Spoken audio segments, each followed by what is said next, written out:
অনাচার রুখে দিয়ে মানবিক মূল্যবোধ জাগ্রত করার প্রত্যয় নিয়ে উৎসবমুখর পরিবেশে বর্ষবরণ করছে চট্টগ্রামের মানুষ।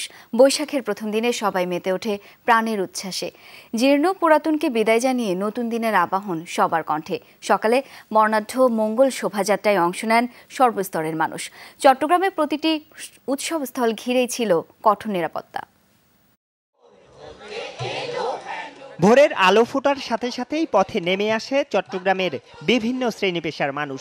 ৩ দশকেরও বেশি সময় ধরে বন্দরনগরীর নববর্ষ উদযাপনের মূল কেন্দ্রস্থল ডিসি হিলে বসে মিলন মেলা। খুব ভালো লাগছে, আজকে সকালবেলা এসেছি এখানে। প্রতি পয়লা বৈশাখে এখানে খুব সুন্দর অনুষ্ঠান হয়। নতুন বছরে সব কিছুই নতুন লাগছে। এমন একটা বাংলাদেশ চাই যেখানে ক্ষুধা, দারিদ্র্য, অশিক্ষা, কুসংস্কার এগুলো কিছুই থাকবে না। হিংসা বিদ্বেষ কিছু যাতে না থাকে। আগামী দিনগুলো সবার জন্য শুভ বার্তা বয়ে আনে। সকাল থেকেই অনেক প্রোগ্রাম করেছি, একটু আগে গান করেছি।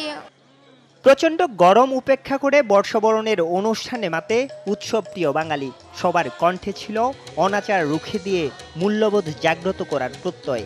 নারীর প্রতি যে অসহিষ্ণুতা, আমরা চাই একটি নারী বান্ধব সমাজ। নারীদের প্রতি যে অত্যাচার এবং পুরুষদের নিপীড়ন এটাই বন্ধ হোক। সারা বছর ধরে নারীরা যেন এরকম মুক্তভাবে প্রাণের আনন্দে ঘুরে বেড়াতে পারে। এই মুক্তিযুদ্ধের বাংলায় আমরা আর কোনো নুসরাতের ঘটনা হতে দেব না। অসাম্প্রদায়িক এবং মানবিক একটি সমাজ গড়ে উঠুক। বর্ষবরণের উৎসবে দিনভর মুখর ছিল চট্টগ্রামের সিআরবি চত্বরের শিরিষতলা। এখানেও ঢল নামে অগণিত মানুষের। নাচ, গান আর আবৃত্তির ছন্দে মেতে ওঠেন তারা। পয়লা বৈশাখ প্রতি বছর মেয়েকে নিয়ে আসি, আমাদের খুব ভালো লাগে। সারা বছর যেন আমরা এই পয়লা বৈশাখের আনন্দের মধ্যেই থাকতে পারি। উৎসবে যোগ দেয়া সাধারণ মানুষরা বললেন, বাঙালির চিরায়ত ঐতিহ্য আর সুস্থ সংস্কৃতি রুখে দেবে অশুভ শক্তিকে। বর্ষবরণের উৎসবস্থল ঘিরে নেওয়া হয় কঠোর নিরাপত্তা ব্যবস্থা। চট্টগ্রাম শহরের প্রতিটি জায়গায় আমাদের নিরাপত্তা বাহিনী কাজ করছে। কোথাও পোশাকি ব্যবস্থা, কোথাও সাদা পোশাকে আমাদের নিরাপত্তা ব্যবস্থা আছে। এদিকে নন্দিত স্বদেশ নন্দিত বৈশাখ প্রতিপাদ্যকে সামনে রেখে সকালে মঙ্গল শোভাযাত্রা বের করা হয় চট্টগ্রাম বিশ্ববিদ্যালয়ের চারুকলা ইনস্টিটিউট চত্বর থেকে। নগরীর বিভিন্ন সড়ক প্রদক্ষিণ করে এটি। এবারের শোভাযাত্রায় তুলে ধরা হয়েছে দখল দূষণে বিপন্ন কর্ণফুলী নদীকে। ভালো কিছু বয়ে আনুক আমাদের সবার জন্য, মঙ্গল সারাক্ষণেই থাকুক আমাদের সাথে।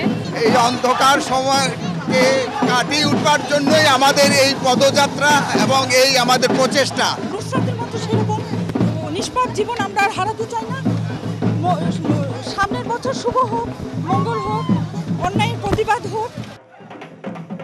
অন্ধকার ভেদ করে আলো আসবেই। প্রত্যেকটা মানুষ অন্যায়, অবিচার, খুন, ধর্ষণের বিরুদ্ধে প্রতিবাদী হবে, এমন প্রত্যয় ছিল এই মঙ্গল শোভাযাত্রায়। আরিফুর রহমান সবুজ, যমুনা নিউজ, চট্টগ্রাম।